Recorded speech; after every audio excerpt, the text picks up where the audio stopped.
Hello students, welcome to my channel special educator point.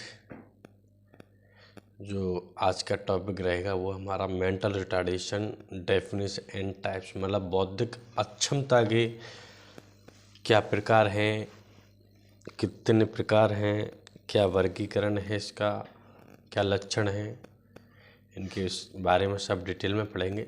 Video start करने से पहले video को लाइक कर दें, शेयर कर दें, सब्सक्राइब कर दें, बेल आइकन को प्रेस कर दें। अब बात करते हैं बौद्धिक अक्षमता की परिभाषा की। बौद्धिक अक्षमता का मतलब ये होता है मेंटल रिटार्डेशन का मंद बुद्धि वाला बच्चा। आप एक लाइन में इसका अर्थ समझ सकते हैं। मंद बुद्धि यानी मेंटल रिटार्डेशन, जिससे दिमाग से पागल कह सकते हैं। जैसे आपने नॉर्मली देखा होगा अपने गांव में कहीं पर भी आसपास अपने, तो मतलब माइंड उसका सही से काम नहीं करता है, मतलब अच्छी तरह से सोच नहीं सकता है। समाज में रहने के लिए ऊट पटांग जैसे हरकतें करता है, उसे मंद बुद्धि वाला बच्चा कहते हैं। ठीक है, इसकी परिभाषा क्या है? परिभाषा इस प्रकार है। बौद्धिक अक्षमता से तात्पर्य सामान्य बौद्धिक क्रियाकलापों के औसत स्तर पर अर्थपूर्ण कमी से है, जिसका परिणाम स्वरूप अनुकूलन व्यवहार में क्षति होती है। यह विकास की अवधि के दौरान अभिव्यक्त होता है। मतलब आपने अभी मैंने बताया वही है, इसमें और कुछ नहीं है। ठीक है, तो अब बात करते हैं बौद्धिक अक्षमता का वर्गीकरण, जो क्लासिफिकेशन ऑफ मेंटल रिटार्डेशन। इसका बौद्धिक अक्षमता का जो क्लासिफिकेशन है वो कैसे है? पहला है जो बौद्धिक अक्षमता को मुख्य 3 प्रकार से वर्गीकृत किया जा सकता है।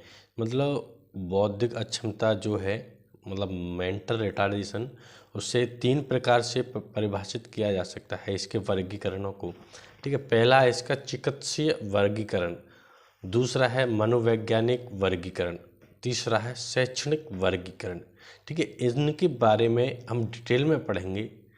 ठीक है, तो पहला है चिकित्सीय वर्गीकरण। चिकित्सीय से आपको मालूम होगा कि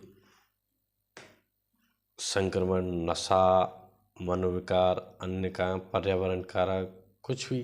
ठीक है, तो चिकित्सीय वर्गीकरण क्या है? चिकित्सीय लक्षणों को एवं प्रभावित करने पर विभिन्न कारकों के अनुसार बौद्धिक क्षमताओं निम्नलिखित वर्गों में बांटा गया है। मतलब जो चिकित्सीय वर्गीकरण के जो अलग अलग प्रकार से इन्हें बांटा गया है। तो पहला है संक्रमण एवं नशा।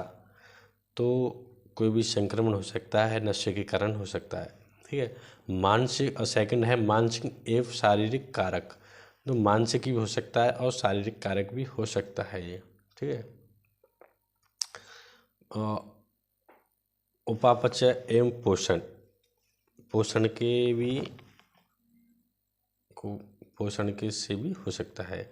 मानसिक रोग आपको हो जाता है तो उससे भी हो जाता है। जन्म पूर्व अज्ञात कारक, मतलब जन्म से पहले भी, जैसे जन्म पूर्व अज्ञात, मतलब जैसे पेट में बच्चा होता है तो वो भी इसके मतलब इसका जो वर्गीकरण है वो हो सकता है। गुणसूत्रीय असामान्यता। ठीक है, चौथा है गर्भधारण संबंधी रोग। ठीक है, गर्भ से धारण संबंधी रोग है, उससे भी हो सकता है। ठीक है, मनोविकार के भी, तो इनके बारे में डिटेल में पढ़ेंगे। पर्यावरणीय कारक। ठीक है, और इसका लास्ट है अन्य कारक। ठीक है, इस तरह से इसके जो आपको बताया है कि इतने ऐसे आपको ये इन प्रकारों से होता है। जैसे हम इसे डिटेल में थोड़ा आगे पढ़ेंगे, आगे सबको डिटेल में पढ़ेंगे। ठीक है, दूसरा है मनोवैज्ञानिक वर्गीकरण। मनोवैज्ञानिक वर्गीकरण क्या है? मनोवैज्ञानिक वर्गीकरण के अंतर्गत मनोवैज्ञानिक परीक्षणों के द्वारा व्यक्ति का आकलन कर उसका बौद्धिक स्तर ज्ञात किया जाता है। किसी भी व्यक्ति को बुद्धि लब्धि ज्ञान करने के लिए आकलन के उपरांत नीचे दिए गए सूत्र का प्रयोग किया जाता है। मतलब कोई भी बुद्धि लब्धि वाला व्यक्ति है, मेंटल रिटार्डेशन वाला व्यक्ति है, उसका एक सूत्र है, वो है बुद्धि लब्धि मतलब कितने वर्ष गुणा 100, ठीक है। वास्तविक आयु लिखनी है बच्चे की और इंटू 100 बुद्धि लब्धि, ठीक है। IQ उसका जो कितना है और वास्तविक आयु इंटू 100 करना है, तो उससे आपका जो बुद्धि लब्धि का सूत्र है वो आपको बता देगा। मनोविज्ञान परीक्षण द्वारा प्राप्त बुद्धि लब्धि के अनुसार बौद्धिक अक्षमताओं निम्नलिखित 5 भागों में बांटा गया है। मतलब जो बौद्धिक अक्षमता को कितने प्रकार से बांटा गया है, ठीक है। माइल्ड, मॉडरेट, सीवियर, प्रोफाउंड, ठीक है। एक आता है माइल्ड, मॉडरेट, सीवियर, प्रोफाउंड। तो माइल्ड का है 70 से 50 तक, वो आपसे पूछा जाए कि कितना है, तो 70 से 50 आप बता सकते हैं। मॉडरेट का 35 से 49 तक, ठीक है। सीवियर का 20 से 34 तक, ठीक है। प्रोफाउंड का मतलब बिलो 20, मतलब 20 से नीचे, ठीक है। अब इनके बारे में थोड़ा डिटेल में पढ़ते हैं, ठीक है। तो वो कैसे, माइल्ड का है, माइल्ड का अति अल्प बौद्धिक अक्षमता, अति अल्प बौद्धिक अक्षमता तो क्या है, इस श्रेणी में 50 से 70 बुद्धि लब्धि वाले बच्चे आते हैं। इनकी मानसिक आयु 9 से 11 वर्ष होती है। मतलब जो IQ होता है 50 और 70 बुद्धि लब्धि वाले बच्चे आते हैं इसमें, ठीक है। और इनका जो वर्ष होती है वो 9 से 11 वर्ष के बच्चों में बराबर होती है। इन्हें सामाजिक कौशल, शैक्षणिक कौशल तथा सूक्ष्म गामक क्षेत्र में विकसित किया जाता है। इन्हें कक्षा 6 तक पढ़ाया जा सकता है। मतलब इन व्यक्तियों को जो 50 से 70 बुद्धि लब्धि वाले बच्चे होते हैं, IQ होता है इनका, उन्हें 6वीं क्लास तक पढ़ाया जा सकता है, ठीक है। ये अपने दैनिक जीवन क्रियाकलाप को आत्मनिर्भर होते हैं। ये व्यवसाय के क्षेत्र में पूर्ण सहयोग करते हैं, परंतु इन्हें निर्देश की आवश्यकता होती है। मतलब जो ये व्यक्ति होते हैं उन्हें मतलब कुछ करने की, कुछ कर तो सकते हैं पर लेकिन इन्हें बताया जा सकता, मतलब बता के कराना होता है, ठीक है। ये तो हो गया माइल्ड का, अति बौद्धिक अक्षमता, ठीक है। और सेकंड है मॉडरेट, मॉडरेट अल्प बौद्धिक अक्षमता, ठीक है। अल्प बौद्धिक अक्षमता में क्या है, इस श्रेणी में 35 से 49 बुद्धि लब्धि वाले बच्चे आते हैं। मतलब जिसमें जो इनका IQ होता है, वो IQ होता है बुद्धि लब्धि, तो इससे 35 से 49 वाले आते हैं। इनमें 35 से 49 जो IQ है वही आते हैं इसमें। इनमें सामाजिक जागरूकता कम होती है, जो इनमें सामाजिक जागरूकता है वो कम होती है। इन्हें दैनिक जीवन से क्रियाकलाप संबंधित प्रशिक्षण की आवश्यकता होती है। इन्हें सामाजिक और व्यवसाय संबंधी कौशल में प्रशिक्षण दिया जाता है। बस सामाजिक और व्यवसाय में इन्हें प्रशिक्षण दिया जाता है, ठीक है। थर्ड है सीवियर, गंभीर बौद्धिक अक्षमता। गंभीर, सीवियर होता है गंभीर। बौद्धिक अक्षमता क्या है, इसके अंतर आने वाले बच्चों की बुद्धि लब्धि 20 से 34 वर्ष होती है। मतलब जो सीवियर में होता है वह 20 से 34 वर्ष के 20 से 34 IQ जिन इनका होता है वो इसमें सीवियर में आते हैं। इनका गामक विकास पिछड़ा होता है, ठीक है। इन्हें अधिक देखभाल की ज़रूरत होती है, मतलब इन्हें अधिक देखभाल की ज़रूरत होती है। इनको स्वयं के देखरेख जैसी कौशल में निपुणता हेतु अधिक से अधिक प्रशिक्षण देने की आवश्यकता होती है। मतलब इन्हें कह सकते हैं इन्हें इनकी देखभाल की आवश्यकता होती है, क्योंकि ये अब देखो, अब जैसे आप देखा होगा जो स्पेशल स्कूल हैं उनमें देखा होगा 6 फीट की दूरी पे आप बोर्ड लगा सकते हैं, क्योंकि जो सीवियर नहीं, जो MR वाला बच्चा होता है, जो सीवियर में ही जो हमने अभी बताया कि इनकी देखभाल रहती है, क्योंकि अगर नीचे रहेगा तो ये बोर्ड में उंगली कर सकते हैं, इन्हें करंट लग सकता है, ठीक है। और चौथा है प्रोफाउंड। प्रोफाउंड होता है अति गंभीर बौद्धिक अक्षमता, ठीक है। अति गंभीर बौद्धिक अक्षमता क्या है, इसमें अंतर्गत बुद्धि लब्धि 20 से नीचे वाले बच्चे को रखा जाता है। मतलब जो प्रोफाउंड है उसमें 20 से नीचे जिनका IQ होता है बच्चों का, उन्हें इसमें रखा जाता है। इन बच्चों को हमेशा देखभाल की ज़रूरत होती है, इन बच्चों की हमेशा देखभाल की ज़रूरत होती है। इसमें प्रत्येक आवश्यकता पर ध्यान देना अनिवार्य होता है। ये पूरी तरह दूसरों पर आश्रित होते हैं, ठीक है। मतलब वही बात है कि देखभाल, कहीं पर भी आग जल रही है, आग से बचा कर रखना पड़ता है, या बिजली का करंट है वो भी इसमें देख सकता है। ठीक है। अब तीसरा आता है शैक्षणिक वर्गीकरण। शैक्षणिक वर्गीकरण क्या है? शैक्षणिक वर्गीकरण के अंतर्गत इन बच्चों के क्रियाकलाप एवं कार्य संपादन करने का स्तर ए का आकलन किया जाता है। मतलब इनके कार्य करने का संपादन आकलन किया जाता है। आकलन के उपरांत पाए गए वर्तमान स्तर के आधार पर बौद्धिक अक्षमताओं को 3 भागों में वर्गीकृत किया गया है। तो वह है शैक्षणिक बौद्धिक अक्षमता। ठीक है। शैक्षणिक बौद्धिक अक्षमता है वो है, इसके अंदर ऐसे बच्चे आते हैं जिनकी बुद्धि लब्धि यानी IQ 50 से 70 के बीच होती है। समाज में ये अच्छी तरह व्यवस्थित हो सकते हैं। इन्हें सामाजिक कौशल भी सिखाया जा सकता है। मतलब 50 से 70 इनका IQ होता है। इन्हें समाज में रखा जा सकता है और इन्हें समाज के बारे में पढ़ाया लिखाया और समझाया जा सकता है। ठीक है। दूसरा आता है प्रशिक्षणीय बौद्धिक अक्षमता। प्रशिक्षणीय बौद्धिक अक्षमता है। इसके अंदर ऐसे मंदबुद्धि बच्चे आते हैं जिन्होंने प्रशिक्षण द्वारा कुछ हद तक आगे बढ़ाया जा सकता है। मतलब जो प्रशिक्षणीय, इन्हें कुछ हद तक आगे बढ़ाया जा सकता है, पूरी तरह से ये नहीं समाज में या समाज को समझ सकते हैं। ठीक है। इन्हें छोटे छोटे कौशलों में प्रशिक्षण दिया जाता है। इनके सामाजिक समायोजन एक सीमा तक ही होता है। इन्हें भी व्यवसाय हेतु प्रशिक्षित किया जा सकता है। ठीक है। अभिरक्षणीय इसके अंतर्गत वे बच्चे आते हैं जिन्हें विशेष देख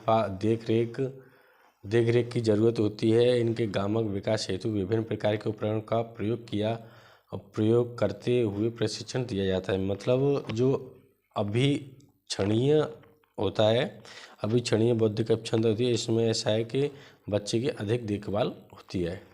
ठीक है।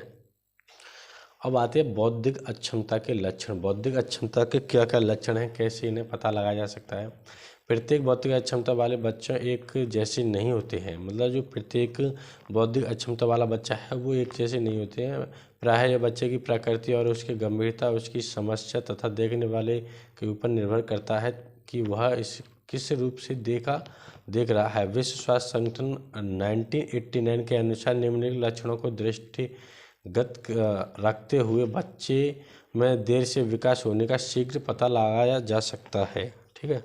वो कैसे लगाया जा सकता है? वो पहला है, बौद्धिक अक्षमता अन्य बच्चों की तरह किसी क्रिया को आसानी से नहीं सीखता है। मतलब जो बौद्धिक अक्षमता व्यक्ति होता है वो किसी भी क्रिया को आसानी से नहीं सीख सकता है। सेकंड है इसका, ऐसे बच्चों को बैठने, स्थान परिवर्तन, हाथ पैर के प्रयोग इत्यादि में कठिनाई महसूस होती है।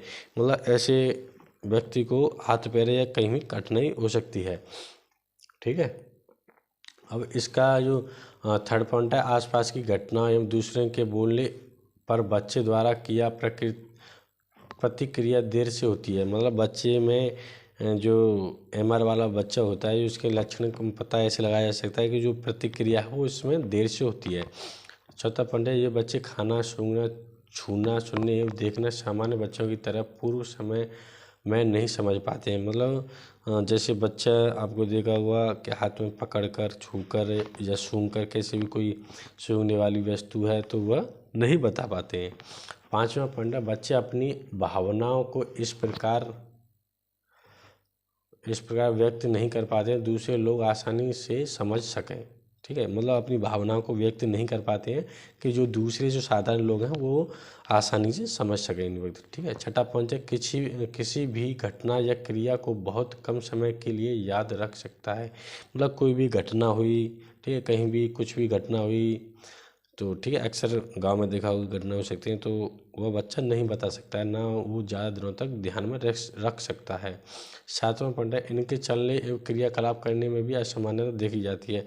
जो इनके चलने में, कार्य करने में भी असामान्यता देखी जाती है।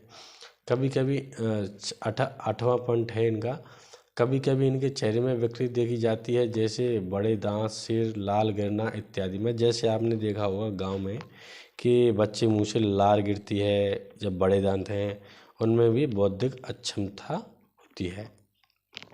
9वां है, ये व्यक्ति एवं वस्तुएं अभी या बाद तक कम या ज़्यादा की तुलना आसानी से नहीं कर पाते हैं।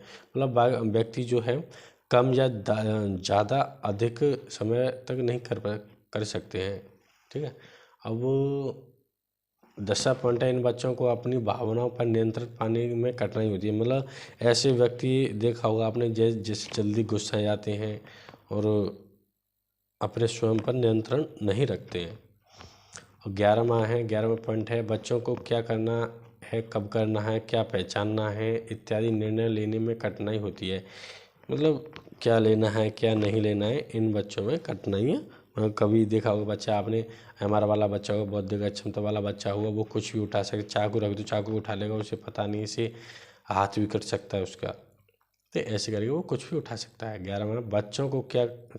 12वां, कुछ बौद्धिक अक्षमता लोगों को समस्यात्मक व्यवहार दिखाई देते हैं जो स्वयं दूसरों के लिए हानिकारक हो सकते हैं।